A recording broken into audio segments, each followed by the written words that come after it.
마태복음 6장 25절 말씀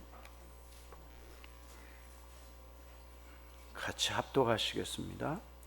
그러므로 내가 너희에게 이르노니 목숨을 위하여 무엇을 먹을까 무엇을 마실까 몸을 위하여 무엇을 입을까 염려하지 말라. 목숨이 음식보다 중하지 아니하며 몸이 의복보다 중하지 아니하냐. 아멘.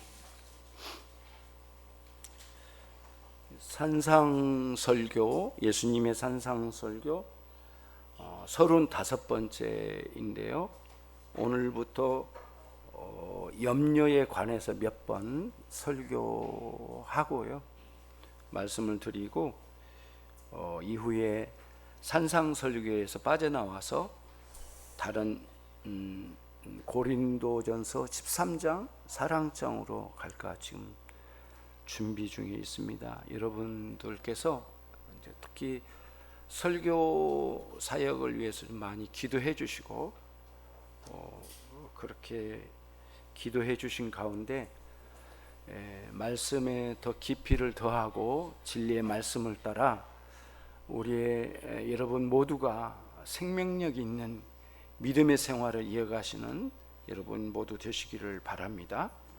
잠깐 기도드리고 시작하겠습니다.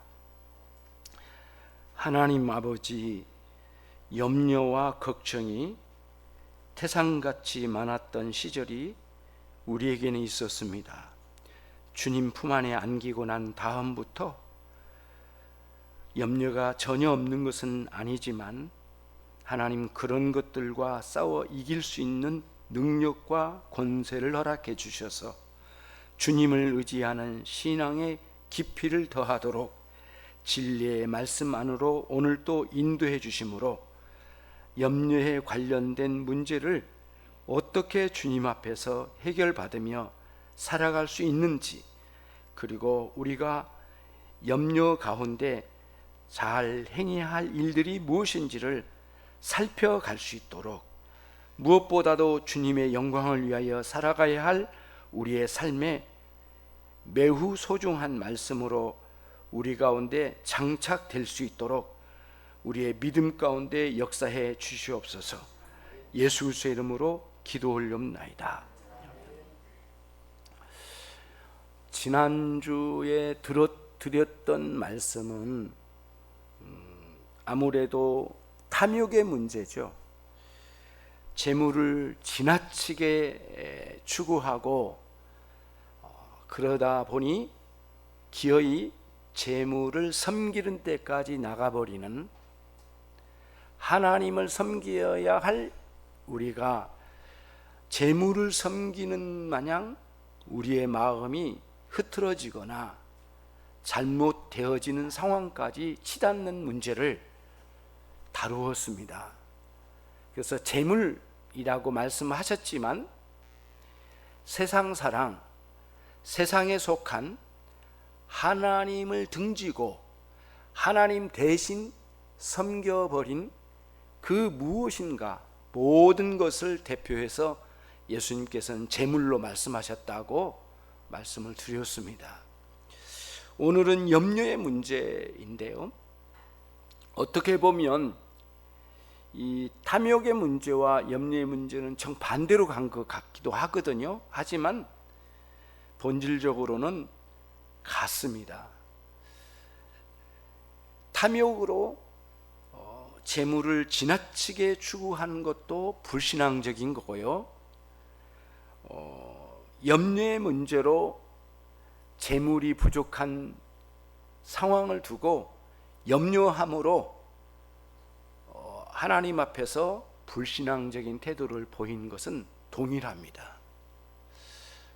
많은 재물을 더 많이 채워서 살아갈 수 있을 것 같은 생각은 하나님을 의지하는 마음에 있어서의 불신앙, 또 물질이 부족하니 내가 어떻게 살 수 있겠는가 라고 생각하는 염려와 걱정 또한 물질로 살아갈 수 있을 거라고 하는, 즉 하나님께서 우리 인생을 주장하시고 인도하시고 보호하시는데 그 하나님을 의지하지 않고 그 하나님을 믿지 못하고 신뢰하지 못한 불신앙의 뿌리를 두고 나온 겁니다. 그러니까 결국에는 앞에서 드렸던 말씀, 세상 사랑 탐욕의 문제와 재물이 부족하여 염려와 걱정에 빠진 것은 여전히 어떤 면에서는 동일한 세상 사랑이요, 물질을 의지한 것이 되는 거죠. 그래서 결국에는 하나님을 의지하며 살아가야 마땅한 우리 하나님의 백성들이 불신앙적으로 흐트러지는 경우, 이런 상황들을 우리가 볼 수 있죠. 그래서 주님께서는 오늘 그러한 불신앙의 뿌리를 둔 염려의 문제를 특별하게 말씀해 주셨습니다.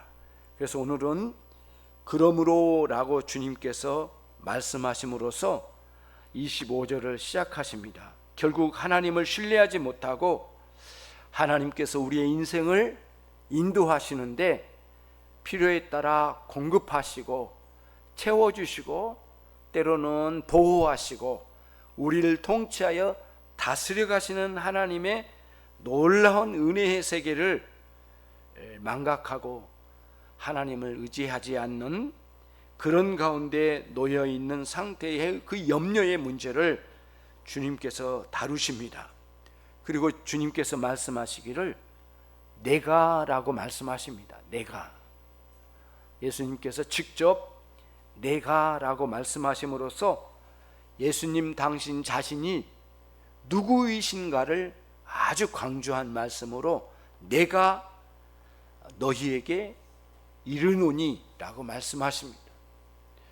구약의 말씀, 구약 성경의 말씀을 보시면 여러분, 여호와께서 이르시되, 여호와께서 말씀하시되, 이런 표현들이 굉장히 많이 등장한 걸 아실 겁니다. 하나님의 말씀하신 하나님의 권위에 대한 표현입니다. 예수님께서 여기서 말씀하실 때도 내가 너희에게 이르노니 이렇게 말씀하심으로써 신적 권위를 주님께서 내비치신 말씀입니다. 만물을 다스리시는 우리 주 예수 그리스도, 모든 권세 위에 권세자이신 우리 주 예수 그리스도, 저와 여러분의 일생을 여기까지 인도하신 우리 주 예수 그리스도, 염려와 걱정에 시달리던 우리의 인생을 붙드시고 역사하신 우리 주 예수 그리스도, 끝내는 우리를 영생을 허락해 주시고 우리에게 그 생명으로 살도록 많은 상황과 환난과 역경 속에서 우리를 여기까지 인도해 주신 우리 주 예수 그리스도께서 감히 말씀하십니다. 내가 너희에게 이르노니 라고 말이죠.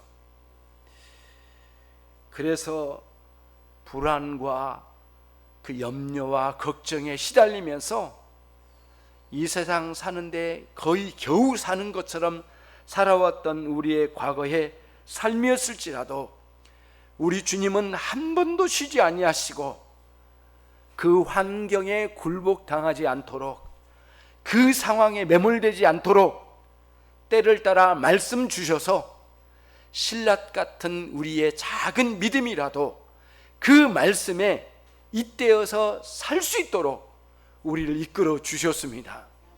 그래서 우리가 예전에 다녔던 교회에서나 어렸을 때 우리가 다녔던 교회에서 그때 우리를 인도한 사람들이, 전도자가 어떻게 보면 믿음도 좀 연약했던 것 같고 신앙도 대단한 것 같지 않았지만 때로는 우리의 손목을 붙잡고 이 어려운 시기를 이겨나가자, 이 슬픈 상황을 우리 꼭 이겨나가자, 이렇게 했던 믿음의 동료들의 손길 하나도 사실은 단순히 사람이 행한 것으로만 지나칠 게 아니라, 여러분 감사하십시오. 우리 주님께서 모든 수단과 방법, 선한 방법을 다 동원하여 우리에게 사람을 붙여주시고 때로는 여러 가지 방식으로 우리를 인도해 주셔서 저와 여러분을 여기까지 함께 해 주신 것입니다. 그러니 저와 여러분은 오늘 예수님께서 말씀하신 내가 너희에게 이르노니 이 음성 앞에서 두렵고 떨리는 마음으로 신적 권위를 가지신 우리 주 예수 그리스도 앞에 부복할 수 있는 믿음의 태도가 여러분에게 있기를 주님의 이름으로 축원합니다. 참된 믿음은 저와 여러분이 우리 주님께서 주신 말씀에 신뢰를 갖는 겁니다. 마음이 나뉘어져서 물질이 부족하거나 내 상황이 너무 열악해서 그것에 질질 끌려가지 않고 상황은 여전히 그대로이고 그리고 이 환경도 그대로이고 같이 사는 사람들도 가족들도 변하지 않고 그대로 있는 것 같지만 그런 상황 속에서 찾아오신 우리 주님의 그 놀라운 역사하심이나 또는 인격적으로 말씀으로 우리에게 타일러 깨닫게 해주시는 방식으로 우리를 인도해 주시려고 구체적으로 역사하실 때 저와 여러분은 온 마음과 뜻과 정성을 다하여 우리 하나님을 바라볼 때에 우리 주님의 음성에 귀를 기울이는 그런 저와 여러분이 되기를 원합니다. 때로는 여러분 나보다 어리고 나보다 잘난 것 같지 않고 어떻게 보면 나보다 많이 말씀 깨닫지 않은 사람 같은데 때로는 내게 굉장히 소중한 말을 전해 줄 때가 있습니다. 목회자로서 주님을 섬기면서 살다가도 때로는 성도님에게 은혜를 받을 때가 있습니다. 매우 간단한 말씀이지만 목사님, 하나님이 함께 하셔요. 하나님이 함께 하신다니까요. 이 말 한마디가 아주 강렬하게 마음을 꿰뚫고 들어온 때가 한두 번이 아닙니다. 여러분, 어떤 사람을 통해서나 어떤 상황이나 또 때로는 이와 같이 설교 시간에 말씀을 통해서 우리에게 찾아와 역사하실 때 그 말씀에 귀를 기울이는 여러분이 되시길 바랍니다. 그렇게 하시려면 반드시 우리들이 갖춰야 할 믿음이 필요합니다. 그러니까 믿음을 그냥 두리뭉실 크게 믿음이라고 말하지 마시고 그 믿음이라고 하는 그 안에 구체적으로 어떻게 믿음이 발휘돼야 될까라고 하는 문제인데요. 첫 번째는 우리 주님을 향한 신뢰입니다. 지금 우리 주님은 십자가에 죽으셔서 저와 여러분의 죄를 모두 사멸하시고 우리의 모든 불의한 것을 다 주님이 가져가시고 십자가에서 완전하게 진멸당하시는 하나님 아버지의 형벌을 온전히 받으셔서 우리 대신 받으셔서 우리의 죄를 모두 담당하셨습니다. 그분이 3일 만에 부활하셔서 사람들이 삐쭉삐쭉 말하기를 봐라, 예수는 자신의 죄 때문에 죽은 거 아니냐, 이렇게 사람들이 말했던 비아냥거린 소리와 그리고 뒷말을 꿰뚫고 지나가 주님의 놀라운 하나님의 아들이시고 예수님 당신 자신의 죄 때문에 죽으신 것이 아니라고 한 사실을 3일 만에 무덤에서 보여주셨으니 죽음에서 부활하신 사건입니다.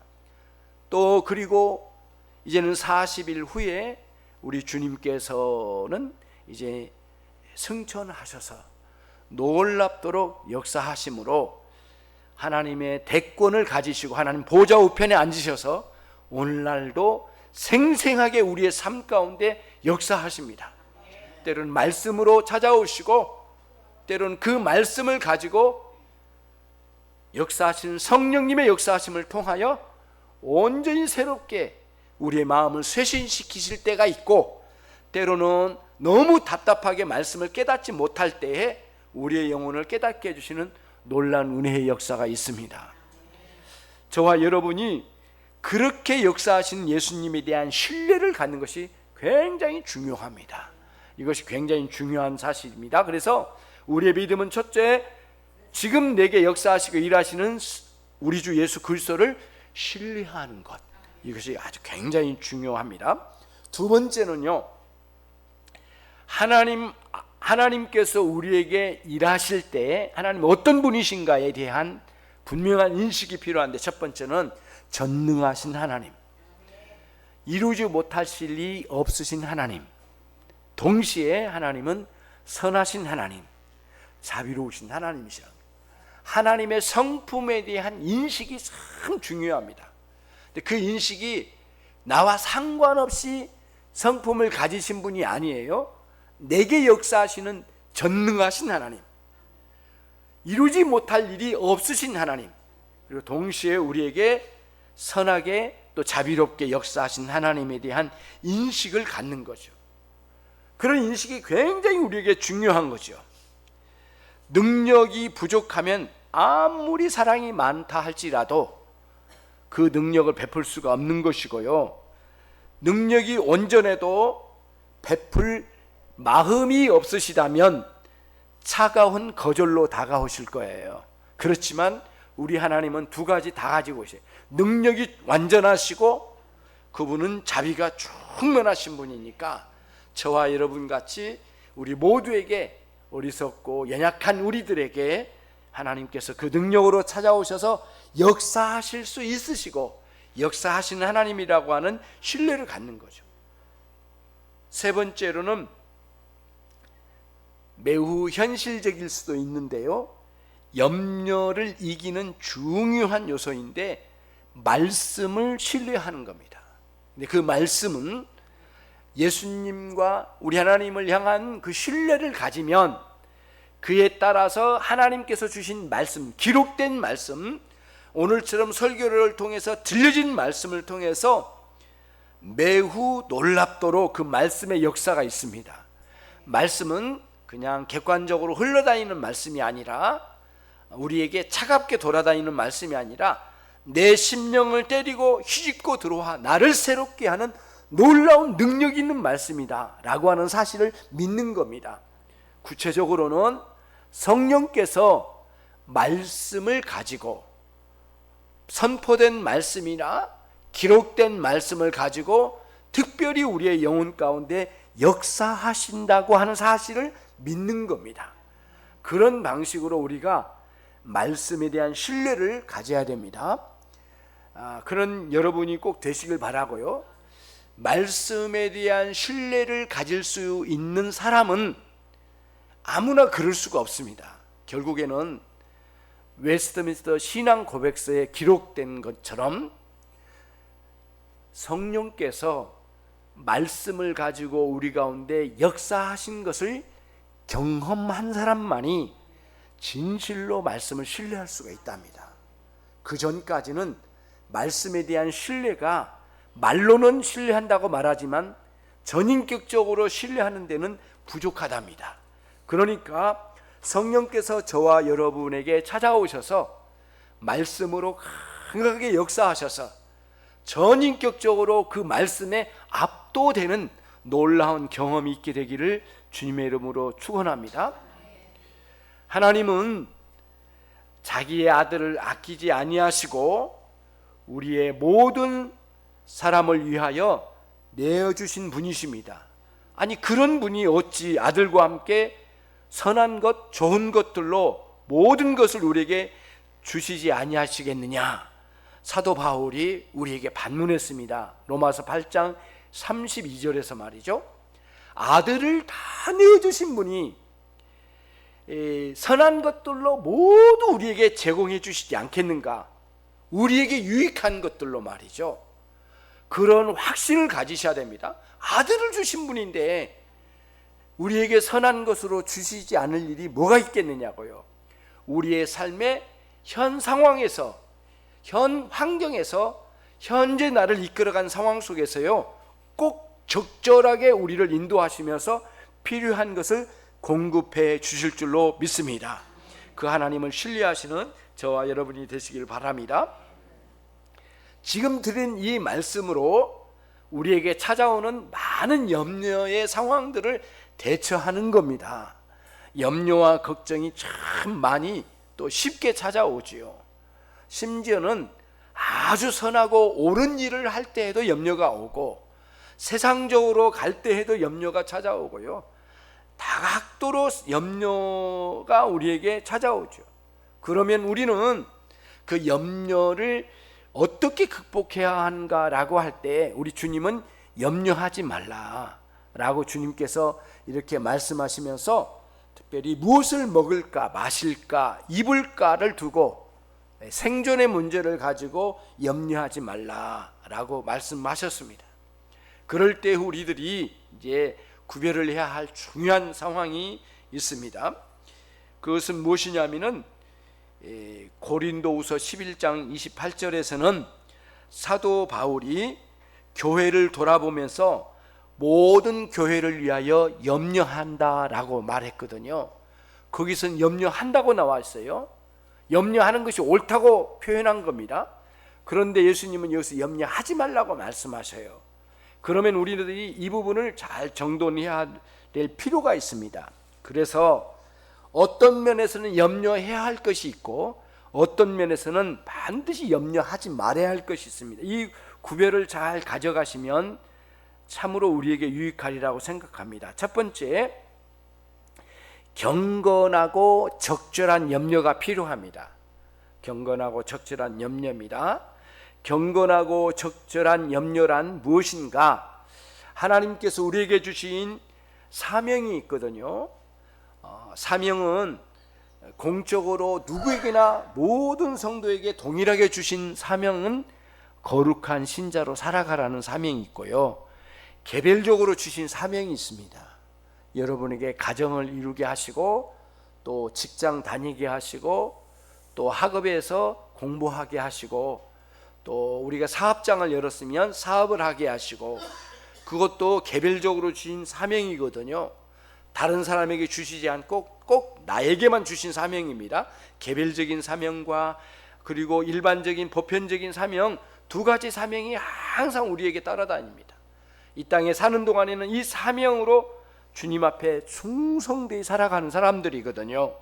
그러면 우리는 책임감을 가지고 내게 맡겨주신 사명에 대한 관심을 많이 쏟으면서 열심으로 그 사명을 감당합니다. 그때에 적절하게 염려와 걱정이 어느 정도는 있습니다. 전혀 없을 수 없거든요.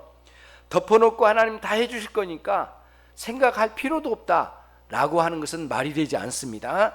하나님께서는 적절하게 생각하고 때로는 염려스러운 것들을 잘 생각해보고, 안전의 문제라면 안전을 도모할 상황을 만들어 놔야 되고요. 그렇죠? 어린아이를 양육하고 있다면 길가에 너무 접혀서 자주 간다면 그렇게 되지 않도록 자녀를 돌봐야 되겠죠. 그렇죠? 그런 방식으로 살짝 틀었다 꺼도 되겠습니다. 그런 방식으로 안전을 도모해 줘야 되겠죠. 그래서 어린아이가 잘 자라가도록 해야 되겠죠. 이런 식의 우리에게 주신 사명을 잘 감당하기 위해서 저와 여러분은 적절한 염려와 걱정 가운데 이것을 잘 내 사명을 성실하게 수행해 나가는 거죠. 목회를 하다 보면 성도님의 가정에 어떤 어려운 상황이 도래할 때가 있잖아요. 굉장히 이 목회자로서는 마음이 쓰입니다. 그리고 기도할 수밖에 없고요. 그리고 상당 기간 동안 그 가정을 위해서 마음이 가게 되고, 또 기도도 그 가정을 위해서 기도하는 시간이 더 많아질 수밖에 없고요. 그리고 자주 또 전화도 드리고 만나 뵙기도 하고, 그리고 실제로 목회자로서 도와드릴 수 있는 상황을 최선을 다해서 준비하고, 건강의 문제면 병원도 많이 알아보고, 또 가장 그 질병에 관련된 대한민국에서 가장 뛰어난 의사가 있다면 그런 의사도 찾아보고요, 가까운데 좋은 병원도 찾아보고 그렇게 하는 거죠. 이런 식의 아주 합리적이고도 또는 책임감 있고 경건하고 적절하게 염려하면서 잘 해나가는 거죠. 하지만 이것도, 이런 염려도 도가 넘쳐서 하나님 앞에 하나님을 의지하는 마음 없이 그것으로 모두 다 해결할 것처럼 염려 걱정에 빠져서 그런 식으로 가는 것은 또 적절하지 않죠. 그러나 우리들이 사명을 감당할 때 적절한 의무와 사명 감당에 적절한 염려와 걱정을 통해서 그 일을 잘 수행해 나갈 수가 있는 것이죠.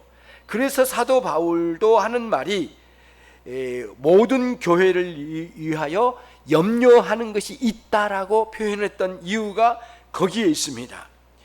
적절한 염려를 통하여 사랑을 표현할 수 있고 책임을 잘 감당한 우리들이 돼야 되겠죠. 이때 해도 이 사명을 감당할 때, 우리 가정을 위해서나 교회를 위해서나 감당을 할 때에 하나님께서 이 가정, 이 교회를 주장하시고 붙들어 주신다는 신뢰를 잃지 않고 그것을 수행해 나가는 것이지, 그러한 믿음도 없이 답답하게 염려만 하고 있는 것은 아니죠.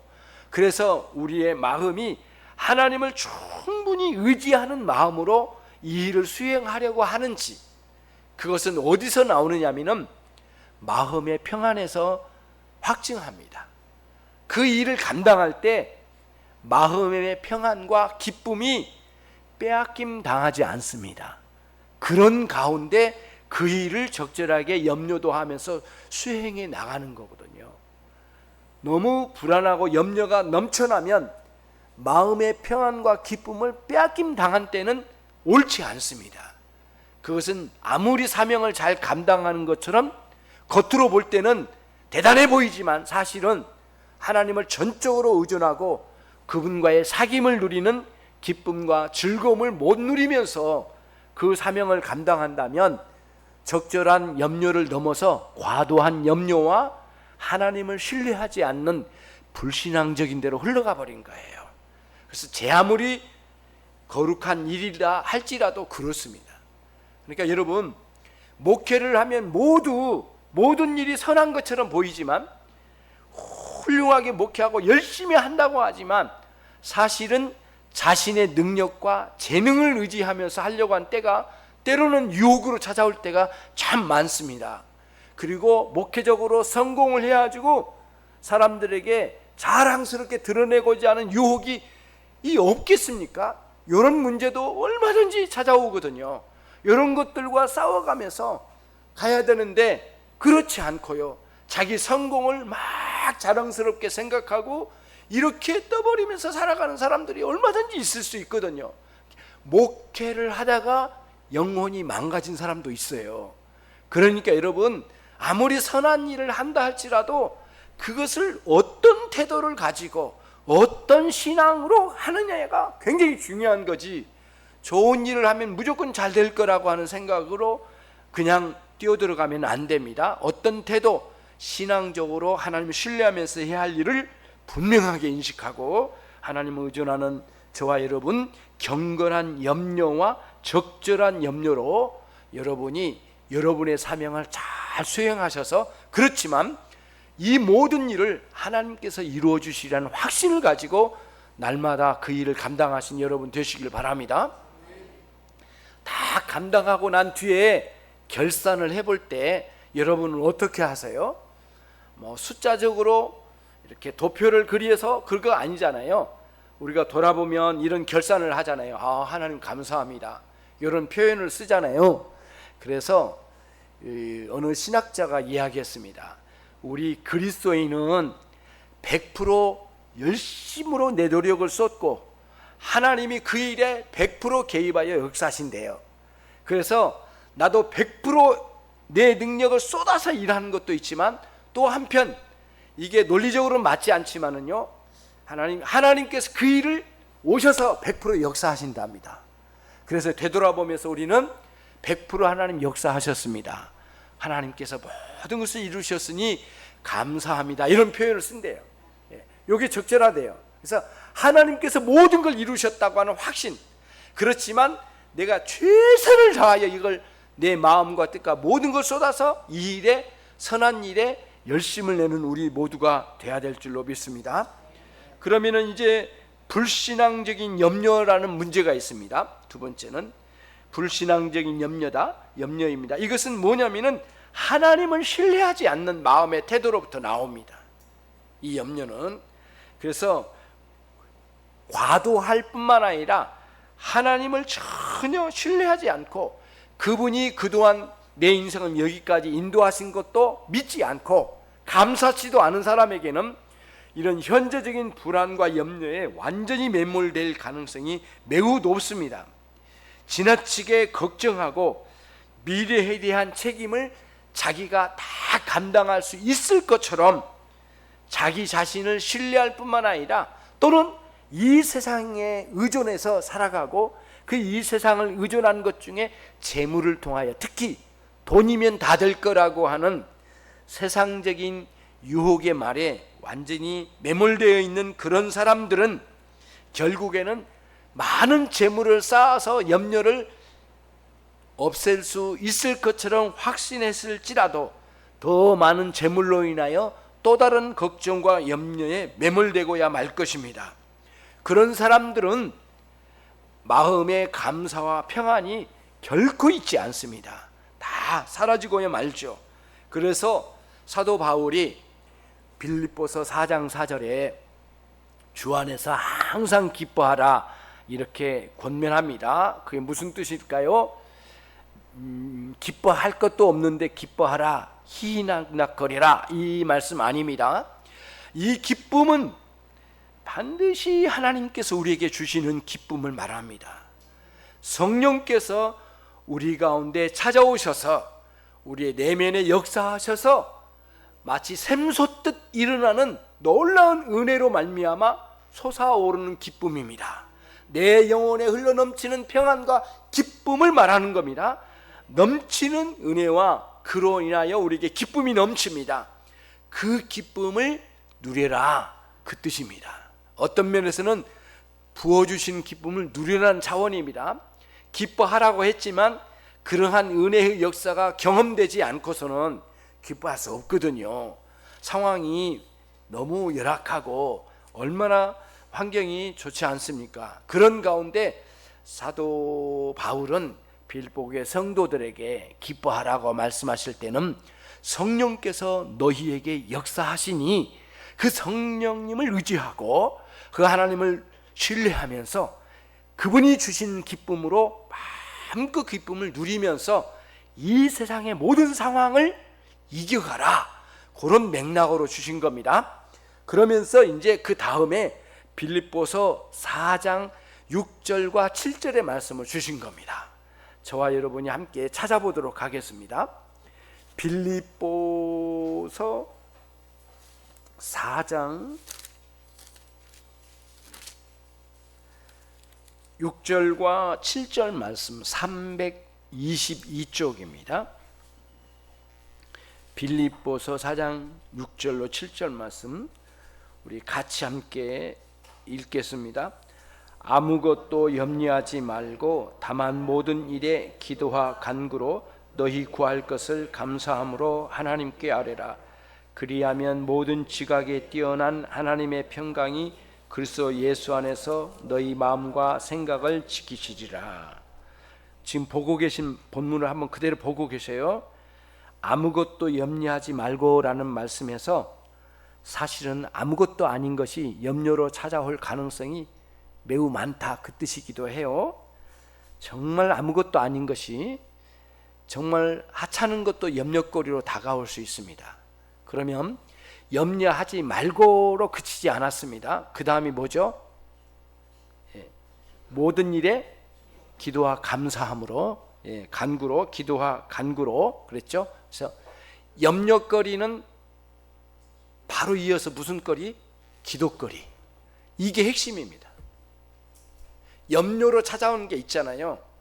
기도하는 마음의 태도를 가지시고 그걸 감당하신 거예요. 그래서 기도라고 하는 것은 그냥 기도하는, 예배당에 와서 기도하는 기도 행위만을 말하는 게 아닙니다. 기도의 영성을 유지하는 겁니다. 그렇죠? 기도하는 태도를 가진 겁니다. 마음의 태도, 하나님을 의지하고 하나님께 간구하는 거죠. 그래서 여러분 운전하는 순간, 열차를 타는 순간, 어느 시간, 어느 상황에서든 기도할 수 있죠. 그렇죠? 잠들면서도 기도할 수 있고요. 어떤 상황에서도 기도할 수 있거든요. 근데 기도하는데 찾아오는 염려거리는 기도거리로 찾아온 거다. 요거를 꼭 염두에 두시고 염려거리로 온 것은 꼭 붙들고 기도하셔요. 메시지가 그겁니다. 그래서 나는 뭘 기도할지 몰라. 아니에요. 이미 염려하고 있는 게 그게 기도거리예요. 가장 현실적인 기도거리예요. 그래서 그런 이 본문을 꼭 그렇게 봐야 되고요. 기도할 때에 감사함으로 해야 됩니다. 지난 세월 여기까지 인도하신 하나님에 대한 감사함으로 미래의 불확실성의 문제를 가지고 하나님께 붙들고 기도와 간구로 나가시는 거예요. 기도는 좀 넓은 의미고 간구는 좁은 의미입니다. 기도는 감사, 회개, 찬양 모든 게 포함되지만 간구는 무엇인가 구하는 것입니다. 특별히 염려거리가 되겠죠. 이 본문에서는 그렇게 하게 되면, 그리하면 결과가 나옵니다. 모든 지각에 뛰어나신 그 하나님의 평강, 응답으로 오는 결과가 올 거예요. 그 기도가 참되게 기도되어지고 진실하게 하나님께 기도되어지면 하나님께서 우리에게 찾아오셔요. 어떻게 해요? 평화로운 마음을 누리도록 하는 방식으로 평안이 와요. 평안이. 좀 전에 염려할 때는 불안했거든요. 막 마음이 요동쳤거든요. 근데 이제는 어때요? 평안이 오는 거예요. 상황은 안 바뀌었습니다. 그 다음 그리스도 예수 안에서 누구의 마음과 생각이요? 너희 마음과 생각, 기도하는 우리의 마음과 생각을 지키시리라.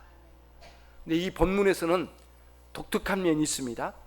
기도한 내용을 다 이루어주겠다 이렇게 안 하셨어요. 그럼 어떻게 해요? 마음과 생각을 지켜주시리라. 요 내용으로 이루어져 있습니다. 환경 변화시켜 주지 않았어요. 오랫동안 변하지 않는 남편 그대로 둬요. 모든 여건은 그대로 있습니다. 그런데 하나님께서는 먼저 응답으로 오신 게 뭐예요? 평안한 마음으로, 평안의 마음, 평강의 마음으로 찾아오시고 응답하시고, 그 다음 마음과 생각을 견고하게 붙들어 주시는 방식으로. 그래서 그 기도한 성도가 불안했던 그 무엇인가를 붙들고 하나님 의지하고 냉철하게 판단하여 잘 그걸 수행하고 감당할 수 있도록 인도해 주신다는 거예요. 이 논리가 굉장히 중요하니까요. 여러분이 할 수만 있으면 오늘 이 빌립보서 4장 6절 7절 말씀을 마음에 새기시고 외우시고 한 주간 여러분이 승리하는 여러분 모두 되시기를 바랍니다.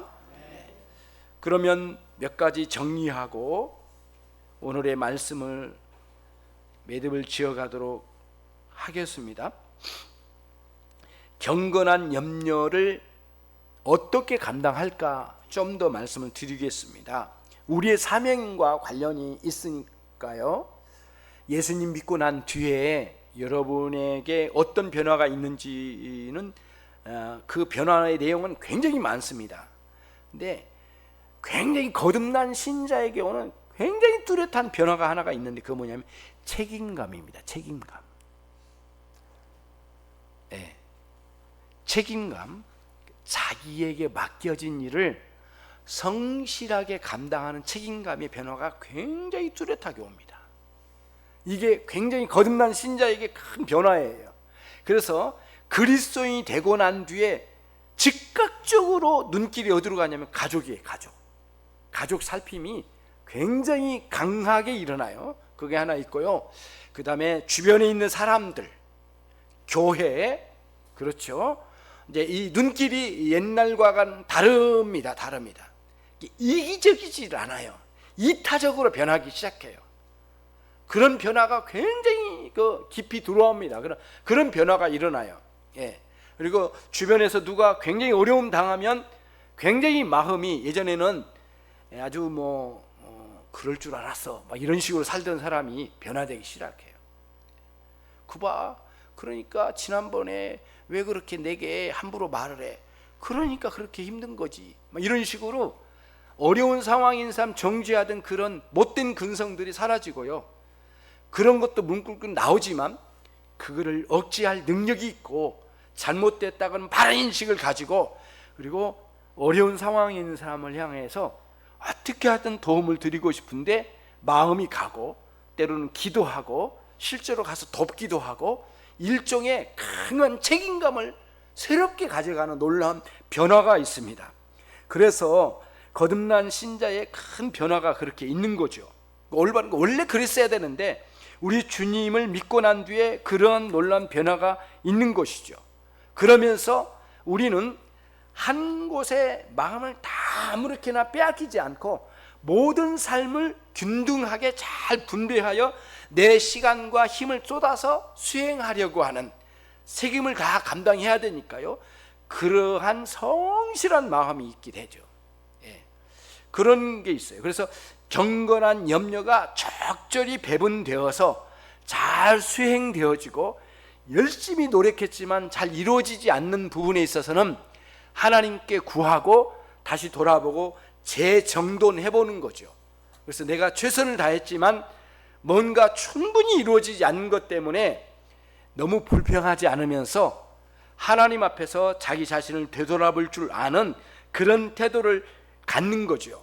그러면서 다 이루어지지 않는 것을 불만하지 않고 오히려 하나님께 이것을 의탁하고 맡겨드리고 최선을 다하여 내 삶을 이어가는 거죠. 책임감이 아주 뚜렷하게 일어난다라고 하는 거예요.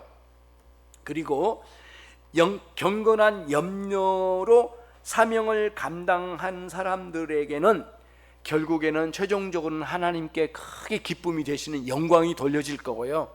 자기 자신에게도 유익합니다. 어떤 때는 겉으로 볼 때는 손해가 된 것 같지만 그렇지 않습니다.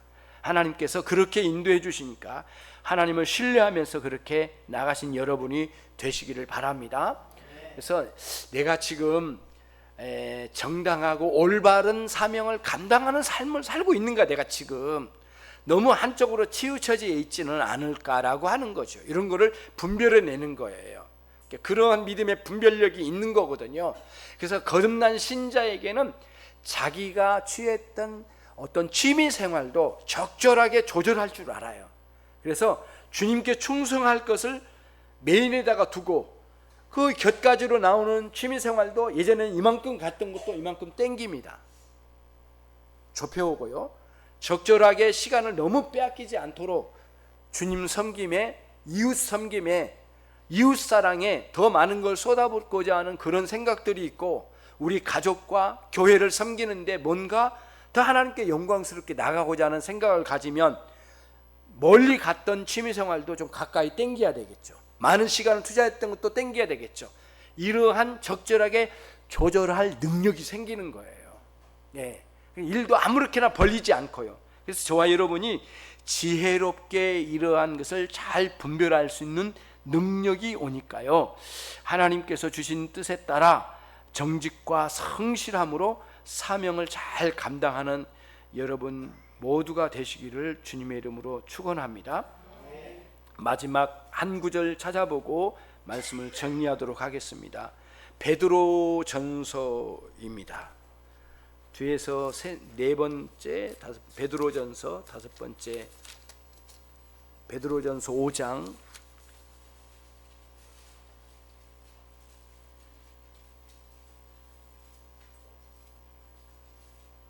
자, 5장 7절입니다. 383쪽 신약성경 같이 읽겠습니다. 5장 7절입니다. 너희 염려를 다 주께 맡기라. 이는 그가 너희를 돌보심이라. 이때에 다 맡기라고 할 때에 내가 해야 할 사명을 다 버리라는 뜻 아닙니다. 다 맡기고 들어 누우라는 뜻 아닙니다. 그렇게 하면 건강부터 망가집니다. 그럴 수 없습니다. 한 번도 그런 적이 없습니다. 그렇게 말씀하신 적이 없습니다. 맡긴다라고 하는 말씀은 내게 주신 사명을 잘 분별하여 순서 배열할 줄 알고 가장 급하고 가장 소중한 일이 무엇인가를 이를 추려낼 수 있는 능력과 지혜가 있는 가운데 내게 주신 사명을 잘 감당하는 가운데 그럼에도 불구하고 이 모든 일은 하나님께서 이루시라는 확신을 갖는 겁니다. 이게 맡기는 방식입니다. 그래서 저와 여러분이 다 맡긴다고 할 때 아무것도 하지 않는다라고 하는 의미로 읽어버리면 이게 말씀이 정말 잘못된 인식으로 가게 됩니다.